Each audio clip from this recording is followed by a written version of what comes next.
नमस्कार।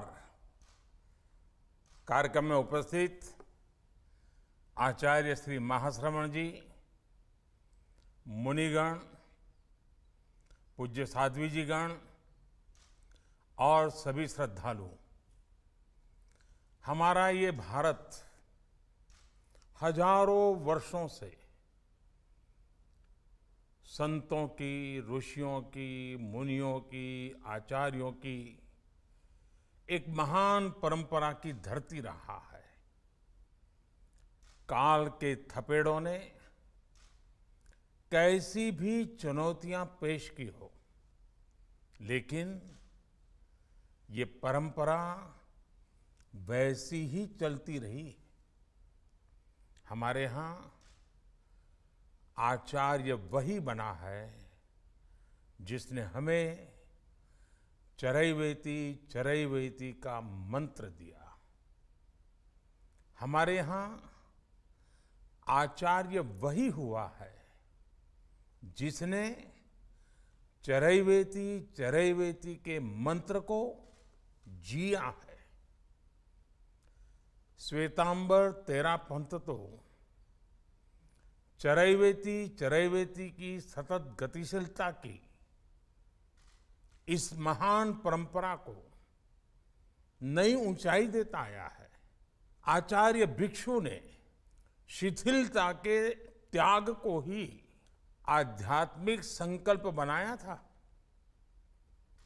आधुनिक समय में आचार्य तुलसी और आचार्य महाप्रज्ञ जी से जो प्रारंभ हुई महान परंपरा आज आचार्य महाश्रमण जी के रूप में हम सबके सामने जीवंत है।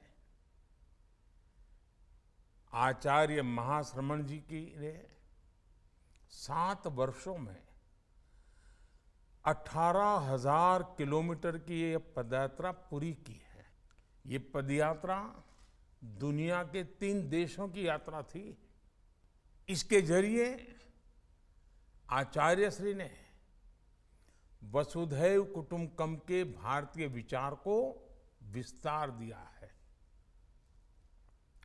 इस पदयात्रा ने देश के 20 राज्यों को एक विचार से, एक प्रेरणा से जोड़ा।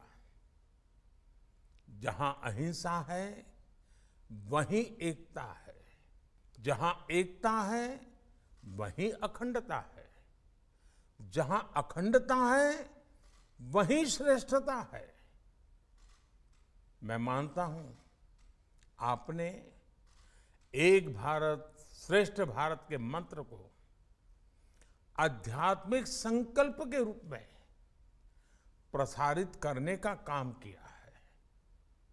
मैं इस यात्रा के पूर्ण होने पर आचार्य महाश्रमण जी को और सभी अनुयायियों को श्रद्धापूर्वक अनेक अनेक बधाई देता हूं।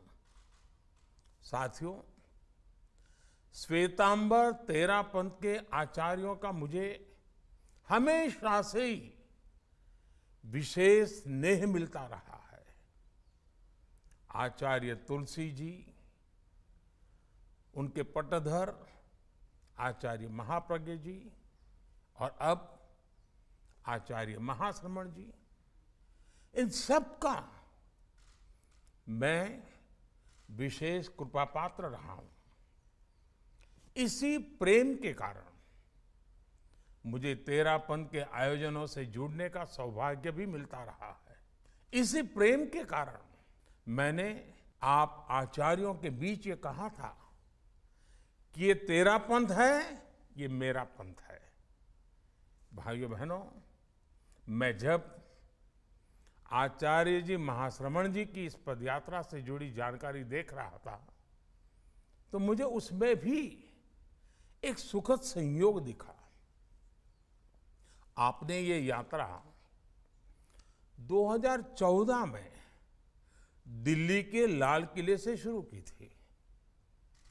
उस वर्ष देश ने भी एक नई यात्रा शुरू की और मैंने लाल किले से कहा था कि ये नए भारत की नई यात्रा है। अपनी इस यात्रा में देश के भी वही संकल्प रहे, जनसेवा, जन कल्याण। आज आप करोड़ों देशवासियों से मिलकर परिवर्तन के इस महायज्ञ में उनकी भागीदारी की शपथ दिलाकर दिल्ली आए हैं। मुझे भरोसा है आपने देश के कोने कोने में, जन जन में नए भारत की इस नई यात्रा की ऊर्जा को अनुभव किया होगा, उसे साक्षात देखा होगा। मेरा आग्रह है कि बदलते भारत के ये अनुभव आप जितना ज्यादा देशवासियों के साथ साझा करेंगे, उतनी ही उन्हें प्रेरणा मिलेगी।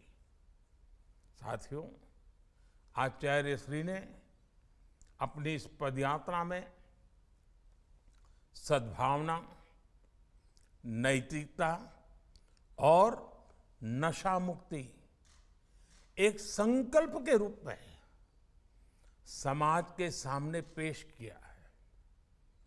मुझे बताया गया है कि इस दौरान लाखों लाख लोग नशा मुक्ति जैसे संकल्प से जुड़े हैं। यह अपने आप में एक बहुत बड़ा अभियान है। आध्यात्मिक दृष्टि से देखें तो हम स्व का साक्षात्कार तभी कर पाते हैं जब हम व्यसन से मुक्त होते हैं। ये व्यसन, ये नशा, लोभ, लालच और स्वार्थ का भी हो सकता है। जब स्वयं से साक्षात्कार होता है, तभी स्वयं में सर्वम के दर्शन होते हैं। तभी हमें स्वार्थ से ऊपर उठकर परमार्थ के लिए अपने कर्तव्यों का बोध होता है। साथियों, आज आजादी के अमृत महोत्सव में देश भी स्व से ऊपर उठकर समाज और राष्ट्र के लिए कर्तव्यों का आह्वान कर रहा है।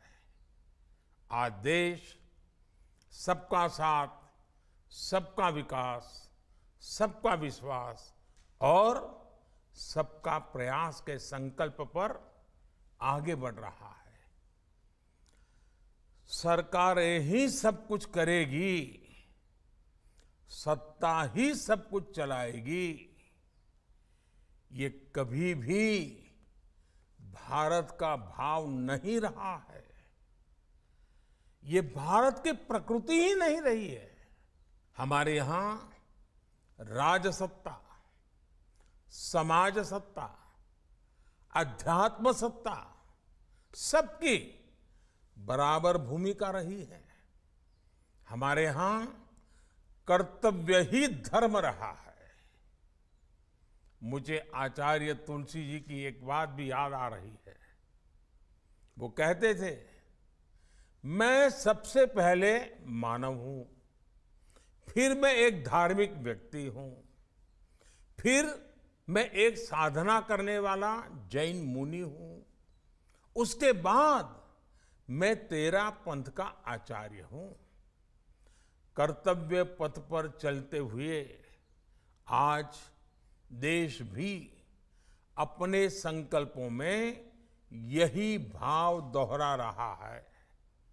साथियों, मुझे खुशी है कि आज एक नए भारत के सपने के साथ हमारा भारत सामूहिकता की शक्ति से आगे बढ़ रहा है।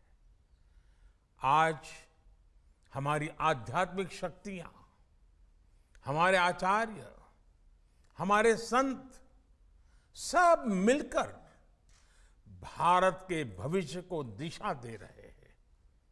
मेरी प्रार्थना है आप देश की इन अपेक्षाओं को, देश के प्रयासों को भी जन जन तक ले जाने का एक सक्रिय माध्यम बने। आजादी के अमृत काल में देश जिन संकल्पों पर आगे बढ़ रहा है, चाहे वो पर्यावरण का विषय हो, पोषण का प्रश्न हो या फिर गरीबों के कल्याण के लिए प्रयास, इन सभी संकल्पों में आपकी बड़ी भूमिका है। मुझे पूरा भरोसा है कि आप संतों का आशीर्वाद देश के इन प्रयासों को और अधिक प्रभावी बनाएंगे और अधिक सफल बनाएंगे। इसी भावना के साथ सभी संतों के चरणों में वंदन करते हुए आप सबका हृदयपूर्वक बहुत बहुत धन्यवाद।